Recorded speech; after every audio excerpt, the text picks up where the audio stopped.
Welcome to the Counterculture Hour. I'm your host, Vale, and today we're especially happy to have with us one of the most profound influences on my life, and therefore that of my publishing of Search and Destroy and research.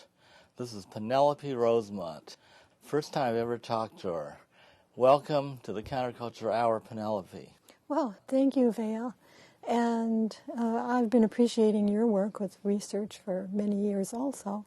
But how in the world did I influence you? Now, that's an interesting question. When you publish, those little books take on identities of their own, and they go all over the world. And you never know who you influence and reach. And the wonderful thing about reading a book is that it's a one-to-one experience. When you read, as J.G. Ballard put it, you're closer to someone than even if you're in bed with them, when you may not know what they're really thinking. That is certainly true. And some of my best friends have been books. And then I've gotten to know the people later, and it's even more wonderful because you feel like you're inside their head because you know what they've been thinking because of what they've been writing. And you really feel familiar with them. And it's just a wonderful experience to finally get out here and, well, meet you and Lawrence Ferlinghetti and some of the other people who are almost in this dream state that us surrealists have of friends that have been in the present, in the past, like La Tremont, one of my good friends, and Andre Breton.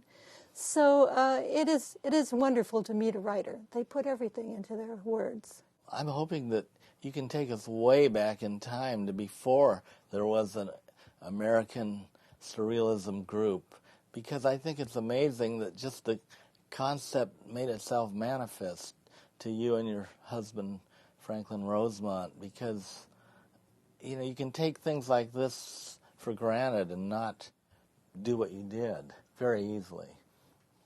Well, that's certainly true. Most of us were going to school at Roosevelt University, and most of us were in the anthropology department because we were interested in social alternatives, and the anthropology department was the most interesting.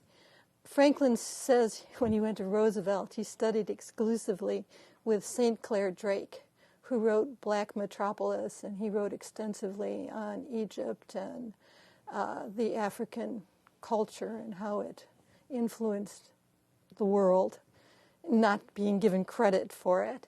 And so we were all there, but early on he encountered Surrealism, and so did I, through the same aphorism that was kicking around, the elephants are contagious aphorism.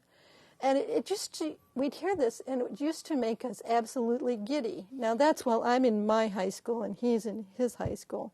So when we met, and he said, elephants are contagious, I just laughed and laughed, because it was already a good joke for me. So I believe it was by Eloward. Well, he had been reading some things on France, and he'd read Nadja and Mulder and French intellectuals, and he realized that they didn't stick to the academy. There were actually independent intellectuals there. Sometimes they had academic credentials, but they formed their own schools, like the history group, the annals group, and George Bataille's group. People would meet in cafes and talk about interesting things. And the funny thing is that often they became really influential in France. Unlike here, where independent intellectuals are always struggling, it's an incredible battle, and nobody in the academy likes to take you seriously. In fact, I did a Surrealist women book with the University of Texas, and all of the Surrealist academicians ignored it. I got a lot of other reviews from people, but since I wasn't in the academy, I didn't count. But that's all right for me, because they don't count either. They're going to be gone. 10 years, nobody's going to think about them and their poor translations. Because they never translate revolution as revolution. It'll always be, social change or, some other, or just plain change. They always kind of manipulate things. For one thing, they don't know what dialectic is, so they don't know how to translate it. And basically, I think we were fighting a pretty uphill battle but one that was worth doing. It was very inspiring to us and people in Chicago, and as you said, it does move around and get out there. I don't think we really accomplished as much as we wanted to, but one seldom gets to do that.